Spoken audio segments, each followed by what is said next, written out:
صوبائی جمعیت اہل حدیث مشرقی یوپی کو دعوت دیتا ہوں کہ تشریف لائیں اور اپنے قیمتی خطاب سے ہمیں نوازیں۔ جناب مولانا محمد جرجیس سراجی صاحب حفظہ اللہ، آپ کا وقت ہے 5 منٹ نہیں 2 گھنٹے۔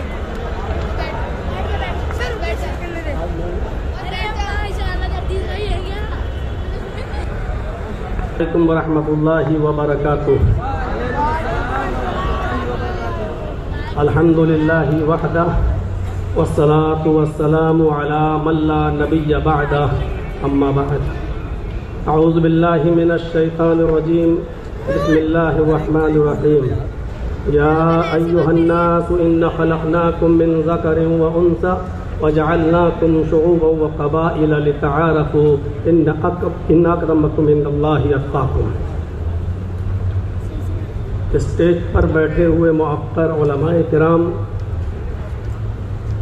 اور معزز سامعین حضرات جو ہندوستان کے گوشے گوشے اور چپے چپے سے تشریف لائے ہوئے ہیں، آل انڈیا اہل حدیث کانفرنس جو 35ویں آپ جو اس میں سماعت فرما رہے ہیں، اس میں شرکت کیے ہوئے ہیں، اس کا موضوع جو رکھا گیا ہے احترام انسانیت اور مذاہب عالم، یہ اپنے نوعیت کا بڑا حساس موضوع ہے اور تمام خطباء نے اسی موضوع پر گفتگو کی ہے۔ اللہ تبارک و تعالیٰ نے ساری انسانیت کو ایک کنبے سے، ایک قبیلے سے، خاندان سے جوڑا ہے۔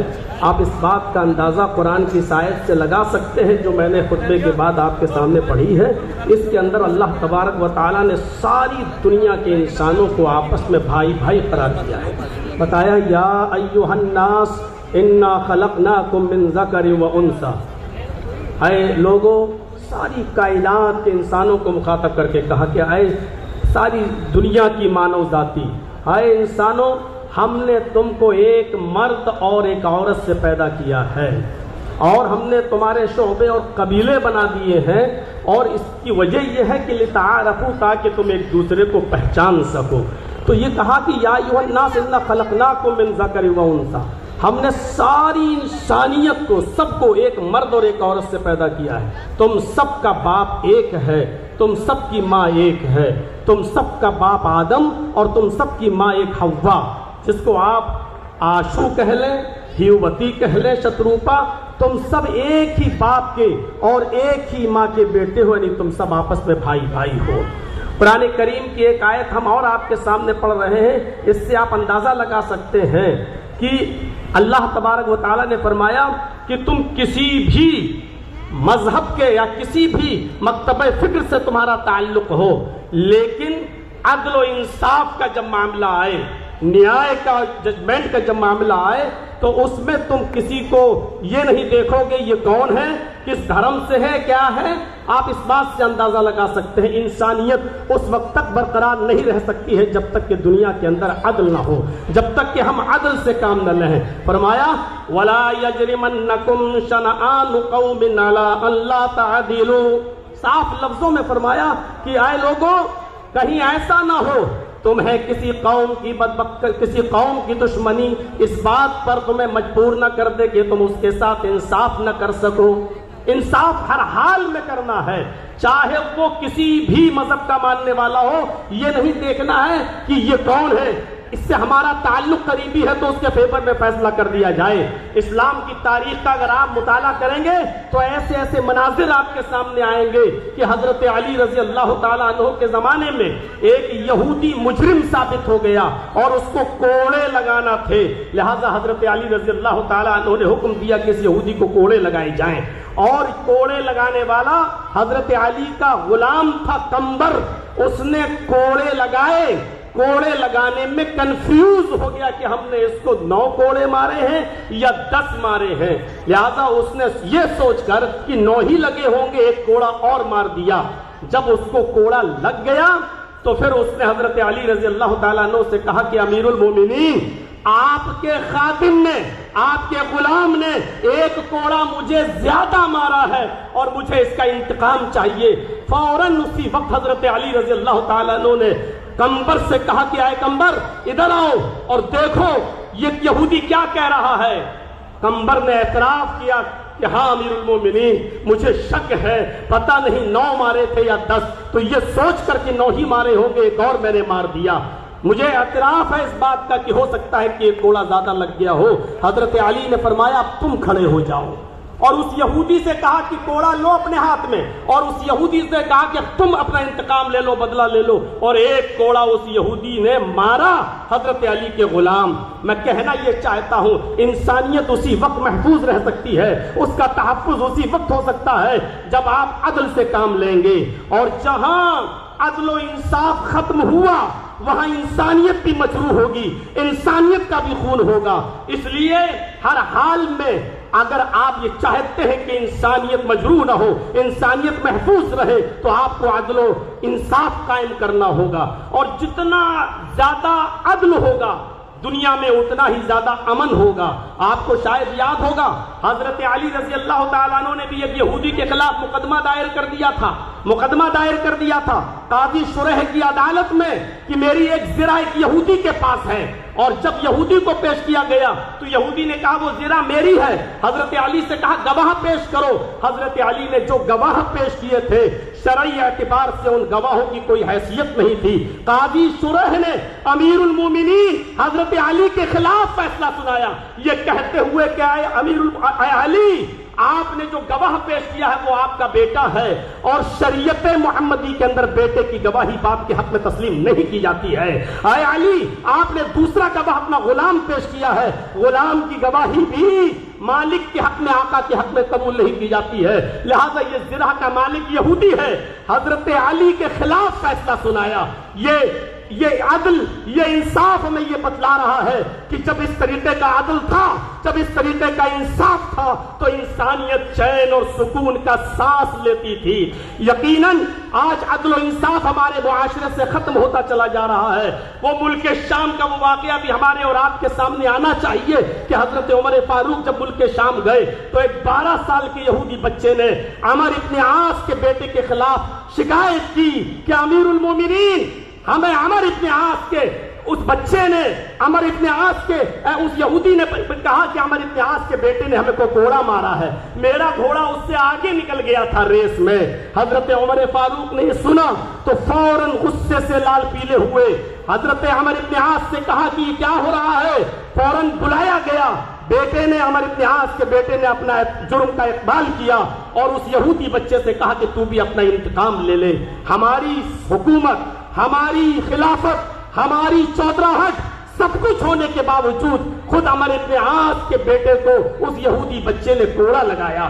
میں علامہ احسان الہی ظہیر کی ایک بار تقریر سن رہا تھا، انہوں نے تو اپنے خطاب کے اندر یہ بھی کہا کہ ایک کوڑا حضرت عمر فاروق نے اپنے خاتم سے کہا کہ عمر ابن عاص کو بھی لگاؤ۔ جب عمر ابن عاص کو کوڑا لگا تو انہوں نے پوچھا کہ مجھے کیوں کوڑا مارا جا رہا ہے، میرا کیا قصور ہے؟ تو فرمایا تمہارا قصور یہ ہے کہ تم نے اپنے بیٹے کو صحیح تربیت نہیں دی ہے۔ اگر تم نے اپنے بیٹے کو صحیح تربیت کی ہوتی تو تمہارا بیٹا ناجائز کسی یہودی بچے کو کوڑا نہیں مارتا۔ یہ تحفظ انسانیت کا میرے بھائیوں وہ دور تھا جب عدل تھا، جب انصاف تھا، تو اس طریقے سے ہمارے معاشرے اور سماج اور سوسائٹی کے اندر انسانیت کا تحفظ تھا۔ آج ذرا آپ اپنے علاقوں میں دیکھیں، اپنے ملک کی بات تو چھوڑ دیجئے، کسی ایک چھوٹی بستی کے اندر بھی آپ کو عدل کے یہ نمونے نہیں ملیں گے، عدل کی یہ چیزیں آپ کے سامنے نہیں آئیں گی۔ قرآن کریم تحفظ انسانیت کے سلسلے میں اتنی عظیم بات کہتا ہے۔ میں جانتا ہوں جن لوگوں نے دیگر ادیان کا مطالعہ کیا ہوگا ان کو اچھی طریقے سے معلوم ہوگا کہ اس طریقے کی کوئی بات دوسرے مذہب میں اس کا عشر عشیر بھی نہیں ملے گا، 10واں حصہ بھی نہیں ملے گا۔ من قتل نفسا بغیر نفس او فساد فکأنما قتل الناس جميعا، جس نے کسی ایک انسان کو قتل کر دیا، نفس واحد کا قتل کیا، ہندو مسلم کی قید نہیں، کسی ایک انسان کو اگر قتل کر دیا تو قرآن کہتا ہے، یہ ہمارے اسلام کے اصول اور ضابطوں میں شامل ہے، صاف طور پر اللہ تبارک و تعالیٰ نے فرمایا کہ اس قاتل کو یہ جان لینا چاہیے کہ وہ صرف نفس واحد کا قاتل نہیں ہے، وہ ایک انسان کا قاتل نہیں ہے۔ فَكَأَنَّمَا قَتَلَ النَّاسَ جَمِيعًا، وہ ساری انسانیت کا قاتل ہے۔ ذرا تصور کریں، اس سے اگر مسئلے نکالے تو بہت کچھ نکالے جا سکتے ہیں۔ ایک انسان کا قتل پوری دنیا کی انسانیت کا قتل، یعنی اگر آپ نے کسی ایک انسان کو اس کی ماں کی گالی دے دی تو آپ اس اکیلے کو گالی نہیں دے رہے ہیں، پوری ساری کائنات کی انسانیت کی ماں کو آپ گالی دے رہے ہیں۔ اگر آپ نے کسی ایک انسان کو ستایا تو ساری کائنات کے انسانوں کو آپ ستا رہے ہیں۔ یہ ہے اسلام کا تحفظ انسانیت کا نظام۔ انسانیت کو اتنا زیادہ عروج دیا ہے اور اتنا زیادہ اہمیت کی ہے کہ ہر انسان کو سوچنا چاہیے، جب ماحول خراب ہوتے ہیں تو جنگیں بھی ہوتی ہیں۔ اگر آپ ہمارے ملک پر کوئی ٹیڑھی نظر ڈال کے دیکھیں تو کیا ہمارا ملک خاموش بیٹھا رہے گا؟ ہوتا ہے۔ اسلامی دور میں بھی جنگیں ہوئی، لیکن تعجب کریں گے آپ، سوچئے اور سمجھنے کی کوشش کیجئے کہ اللہ کے نبی صلی اللہ علیہ وسلم کے زمانے میں بھی جنگیں ہوتی تھیں، لیکن آپ کو یہ معلوم ہونا چاہیے کہ ان جنگوں کے اندر بھی کتنی پابندی تھی کہ محمد رسول اللہ نے کہا اگر آپ کو لوگ مجبور ہی کر دیں اور لڑنے پر آپ آمادہ ہی ہو، اس کے علاوہ کوئی چارہ نہ ہو تو تم جنگ کرو، لیکن یاد رکھنا اس جنگ کے اندر بھی تمہارے لیے اصول ہے، اور اصول یہ ہے کہ تم کسی بوڑھے کے اوپر تلوار نہیں چلاؤ گے، تم کسی عورت کے اوپر تلوار نہیں چلاؤ گے، یہ تم کسی معصوم بچے کی گردن پر تلوار نہیں چلاؤ گے۔ یہ اصول اور یہ ضابطے بتائے ہیں۔ یہ نبی اکرم کا یہ فرمان پوری دنیا کی انسانیت کو سوچنا چاہیے کہ آج اسرائیل کس طریقے کی بمباری کر رہا ہے اور ناجائز طور پر فلسطین کے معصوم بچوں کو مار رہا ہے، قتل کر رہا ہے، عورتوں کو مار رہا ہے یا بیوہ کر رہا ہے۔ ساری دنیا کی انسانیت خاموش بیٹھی ہوئی ہے۔ وہ بچوں ہی کو ظلم و ستم کا نشانہ بنا رہا ہے، وہ وہاں کے لوگوں کو ناجائز طور پر مار رہا ہے۔ میں کہنا یہ چاہتا ہوں کون غلط کون صحیح ایک الگ مسئلہ ہے، لیکن یہاں انسانیت مجروح ہو رہی ہے۔ محمد رسول اللہ صلی اللہ علیہ وسلم نے اس دور میں بھی یہی کہا تھا کہ کوئی بھی شخص جو ہے کسی بوڑھے کی گردن پہ تلوار نہ چلائے، کوئی بھی شخص کسی معصوم کی گردن پہ تلوار نہ چلائے، کوئی بھی شخص کسی عورت کو نہ مارے، کسی بوڑھے کو نہ مارے۔ یہ اصول اور یہ ضابطے متعین کیے تھے اسلام نے۔ میرے بھائیوں، نبی اکرم صلی اللہ علیہ وسلم کے زمانے میں بھی جنگیں ہوا کرتی تھیں، اور آپ غزوات و سرایا کی تعداد جوڑیں۔ علامہ ابن القیم الجوزی رحمۃ اللہ علیہ نے زاد المعاد میں لکھا ہے کہ نبی اکرم صلی اللہ علیہ وسلم کے زمانے میں آپ کے غزوات اور سرایا کی تعداد جوڑی جائے تو تقریباً 80 ہے۔ 54 تو وہ غزوات ہیں جس میں نبی اکرم شامل ہوئے، اور 26 وہ جس میں آپ شریک نہیں ہو سکے۔ تو 80 غزوات و سرایا میں اگر دیکھا جائے تو جو لوگ مارے گئے ان کی تعداد تھی 1018۔ 80 جنگوں میں وہ بھی غیر مسلم اور مسلمان دونوں کو جوڑا جائے 1018، اگر 80 سے ڈیوائیڈ کر دو تو 13-14 بھی ایک جنگ میں نہیں پڑ رہے ہیں۔ تو یہ تھی تحفظ انسانیت کا میرے بھائیوں ایک معیار جو اسلام نے متعین کیا ہے۔ اللہ تبارک و تعالیٰ سے دعا ہے کہ بار الہ ہماری خطاؤں کو معاف فرما کر ہمیں انسانیت کے تحفظ کی بقا کے لیے ہمیں کوشش کرنے والا بنا دے۔ وما علینا الا البلاغ المبین، وآخر دعوانا ان الحمد للہ رب العالمین۔ السلام علیکم ورحمۃ اللہ وبرکاتہ۔ ماشاء اللہ، جزاکم اللہ خیر الجزا۔